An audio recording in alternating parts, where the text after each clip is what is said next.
আসসালামু আলাইকুম। আমি লামিয়া আক্তার, পড়াশোনা করছি institute of applied statistics and data science 31th batch. তো আজকে আমাদের আলোচনার বিষয় হচ্ছে হায়ার ম্যাথ ফার্স্ট পেপারের অধ্যায় নাম্বার 4 সার্কেল অর্থাৎ বৃত্ত নিয়ে। তো চলো শুরু করা যাক। তার আগে আমাদেরকে বৃত্ত কী সে সম্পর্কে জানতে হবে। বৃত্ত হচ্ছে কোনো একটা নির্দিষ্ট স্থির বিন্দু থেকে একটা নির্দিষ্ট দূরত্ব বজায় রেখে চলমান বিন্দু দ্বারা তৈরি যে ক্ষেত্র বা যে সঞ্চার পথ সেটা হচ্ছে বৃত্ত। তো আমরা প্রথমে এই সংজ্ঞা অনুযায়ী বৃত্ত অঙ্কন করে নিই।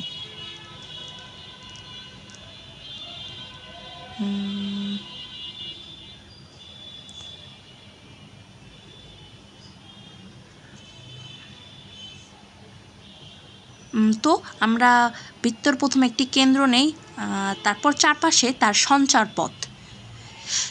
দেখো বৃত্তের কেন্দ্রটা ঠিক মতো হয়নি, আবার ঠিক করে নিচ্ছি। এই যে কেন্দ্র থেকে এটি হচ্ছে একটি স্থির বিন্দু। এখন এই স্থির বিন্দু থেকে ওই যে চলমান যে একটা নির্দিষ্ট দূরত্ব সেটি হচ্ছে আর। এখন এই নির্দিষ্ট দূরত্ব বজায় রেখে একটি বিন্দু যে পথটা অতিক্রম করলো, তার ফলে যে ক্ষেত্রটা তৈরি হচ্ছে সেটিকে আমরা বৃত্ত বলি। এখন এই বৃত্ত যে বিন্দু যে চলমান পথটা অতিক্রম করলো সেটা থেকে কেন্দ্র থেকে সেটার প্রত্যেকটা বিন্দুর দূরত্ব আমার সমান। এখন এই যে ক্ষেত্রটা তৈরি হলো সেটা হচ্ছে বৃত্ত, অর্থাৎ বৃত্তের কেন্দ্র থেকে বৃত্তের উপরস্থ প্রত্যেকটা বিন্দু বা পরিধিস্থ প্রত্যেকটা বিন্দুর দূরত্ব হচ্ছে আমার আর। এখন আমরা বৃত্ত তার সমীকরণ বের করার জন্য আমাদেরকে দুটো জিনিস সম্পর্কে জানতে হবে। প্রথমত সেটার কেন্দ্র কী এবং দ্বিতীয়ত সেটার ব্যাসার্ধ কী। কেন্দ্র বিন্দুটা এবং তার ব্যাসার্ধ সম্পর্কে আমরা যদি জানতে পারি তাহলে আমরা বৃত্তের ইকুয়েশন খুব ইজিলি আইডেন্টিফাই করতে পারবো। তো আমাদের এই বৃত্ত চ্যাপ্টারে আমাদের মূল ফোকাসটাই থাকবে কেন্দ্র এবং ব্যাসার্ধ রিলেটেড যাবতীয় জিনিস সলভ করা। আমরা কেন্দ্র এবং ব্যাসার্ধ যদি বের করতে পারি তাহলে আমরা সব কিছু বের করতে পারবো। তো দেখো এখানে কেন্দ্র 0,0 এবং ব্যাসার্ধ a একক। তাহলে আমরা x-0 তার হোল স্কোয়ার, তার আগে আমরা বিষয়টা ভিজুয়ালি দেখে নিই। এই যে একটা বৃত্ত অঙ্কন করলাম, এইটার কেন্দ্র। এখন কেন্দ্রটাকে আমি 0,0 দেই, অর্থাৎ কেন্দ্র বিন্দুটা যদি 0,0 হয় এবং সেখান থেকে চলমান বিন্দুর যে সঞ্চার পথ তার দূরত্ব হচ্ছে a। আর ওই বৃত্তের উপরস্থ যে কোনো একটা বিন্দু P যার ভুজ হচ্ছে x আর কোটি হচ্ছে y। এখন আমার কেন্দ্র যদি O হয় তাহলে PO হচ্ছে a একক, মানে আমার কেন্দ্র থেকে দূরত্বটাই তো বৃত্তের পরিধিস্থ দূরত্বটাই তো হচ্ছে ব্যাসার্ধ, সেটা হচ্ছে a একক। এখন PO সমান a একক।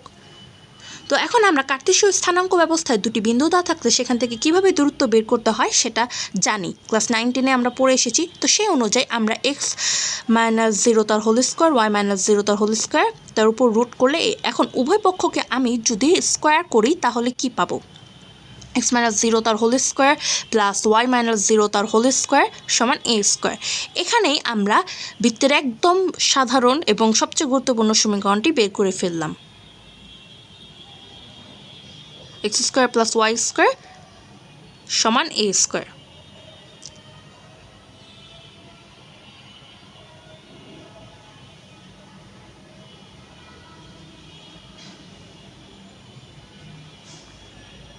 তো আমরা এভাবেই বৃত্তের যে কোনো সমীকরণ অনেক সহজভাবে বের করতে পারবো। এখন কেন্দ্র যদি আমার 0,0 না হয় অন্য কিছু হয় তাহলে এই যে ঠিক নিচেই তার এরকম একটি নমুনা দেওয়া হলো। এখন কেন্দ্র আমি যে কোনো দুটো র্যান্ডম ভ্যারিয়েবল নিলাম, h-k মানে h, k আর ব্যাসার্ধ a একক। তো সেই ক্ষেত্রে বৃত্তের সমীকরণটা কি হবে? এখন আমরা তার জন্য একটি বৃত্ত অঙ্কন করে নিব। তো এখন বৃত্তের কেন্দ্র এবার আমাদের 0,0 নয়, এবার কেন্দ্র হচ্ছে আমাদের h, k। এটাকেও আমরা ও দিয়ে নোটিফাই করব। এখন কেন্দ্র থেকে পরিধিস্থ যে কোনো বিন্দুর দূরত্ব হচ্ছে এ, আর ওই পরিধিস্থ যে কোনো একটি বিন্দু হচ্ছে পি, যার ভুজ হচ্ছে এক্স আর কোটি হচ্ছে ওয়াই। এখন ওপি সমানে আমরা আবার ওই আগের ব্যবস্থার মাধ্যমে বের করব।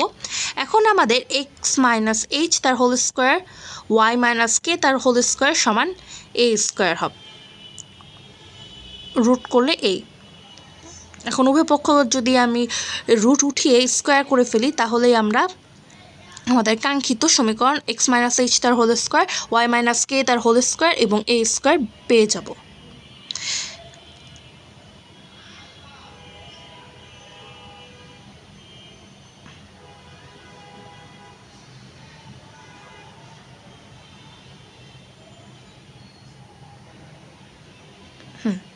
এখন আমরা চলে আসি বৃত্তের সাধারণ সমীকরণের ক্ষেত্রে। বৃত্তের সাধারণ সমীকরণটা আমাদের মূলত কেন্দ্র এবং ব্যাসার্ধ নিয়েই বের করা হয়। আমরা উপরে যে H minus x minus H তার whole square, Y minus K তার হোল স্কোয়ার সমান এ স্কোয়ার যেটা পেয়েছি, সেখান থেকে আমরা বৃত্তের সাধারণ সমীকরণটি বের করতে পারি। আমরা সেটা আবার লিখে নিই, এক্স মাইনাস এইচ তার whole square plus Y minus K তার হোল স্কোয়ার সমান এ স্কোয়ার। এখন আমরা স্কোয়ারগুলো ভেঙে ফেলি। স্কোয়ারগুলো ভেঙে আমরা কি পাবো, X square minus two H X plus H square plus Y square minus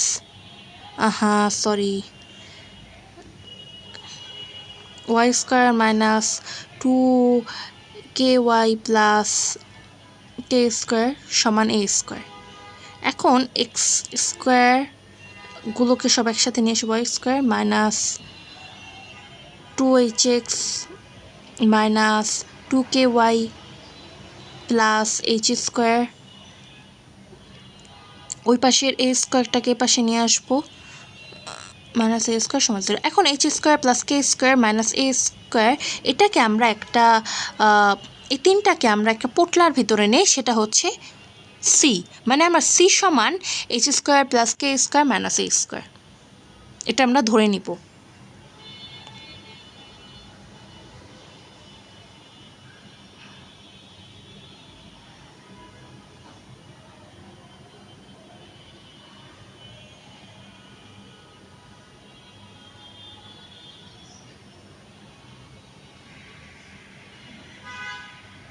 এখন মাইনাস টু এইচ এক্স, সেটা মাইনাস এইচটাকে যদি আমি জি ধরি আর মাইনাস কে যদি আমি এফ ধরি, তাহলে আমার মাইনাস এইচের হোল স্কোয়ার আর এইচের হোল স্কোয়ার তো সেমই, তো সেই অনুযায়ী আমার এটা G square plus F square minus A square সমান সি, এটা আমরা ভেবে নিতে পারি। তো আমার টোটাল ইকুয়েশনটা দাঁড়াবে H X square Y square two G X plus two F Y plus C সমান 0। এটা বৃত্তের একদম সাধারণ সমীকরণ। এখন সাধারণ সমীকরণ থেকে আমরা কেন্দ্র ও ব্যাসার্ধ বের করতে চাচ্ছি।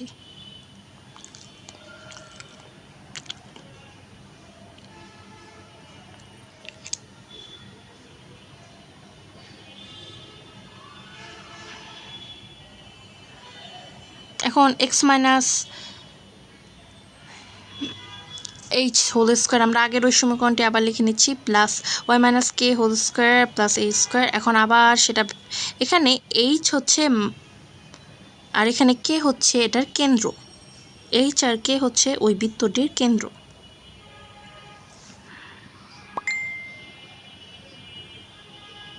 আর এ হচ্ছে তার রেডিয়াস।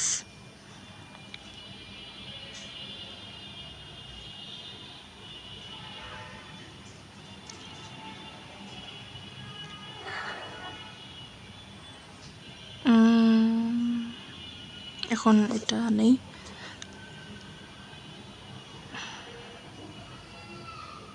তো আমার X square plus Y square plus two G X plus two F Y plus C, সেটাকে আমরা আবার মডিফাই করে লিখব।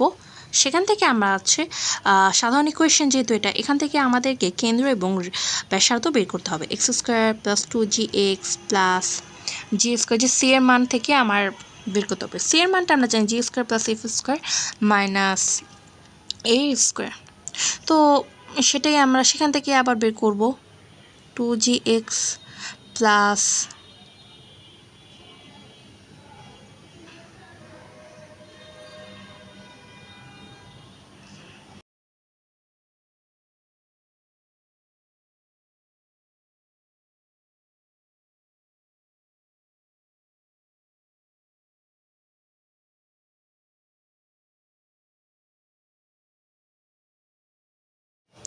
তো plus G square plus Y square minus না plus 2FY plus F square.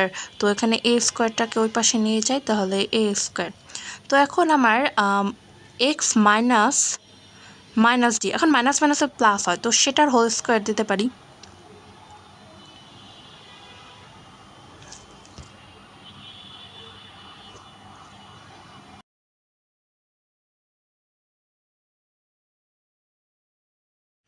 Whole square.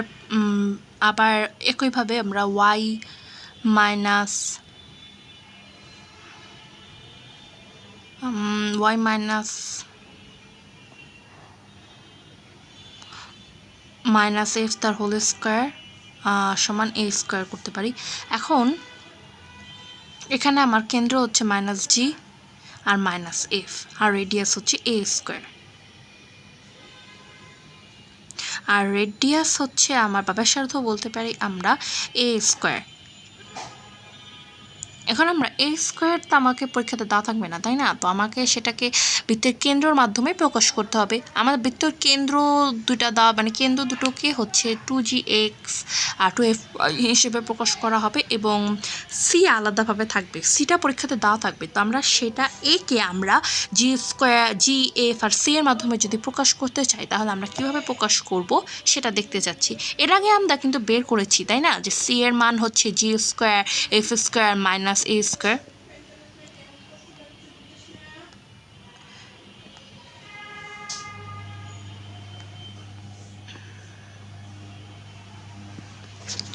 তো G square plus F square minus A square মান C. এখন আমরা যদি সাইড চেঞ্জ করি, তাহলে G square F square minus C হচ্ছে A square. এখন আমরা রুটটা যদি দেই, তাহলে কি হবে? জি স্কোয়ার প্লাস এফ, তাহলে এর মান কি? G square plus F square minus C. তো এটাই হচ্ছে আমার মূলত ব্যাসার্ধ। ধন্যবাদ সবাইকে এ পর্যন্ত সাথে থাকার জন্য।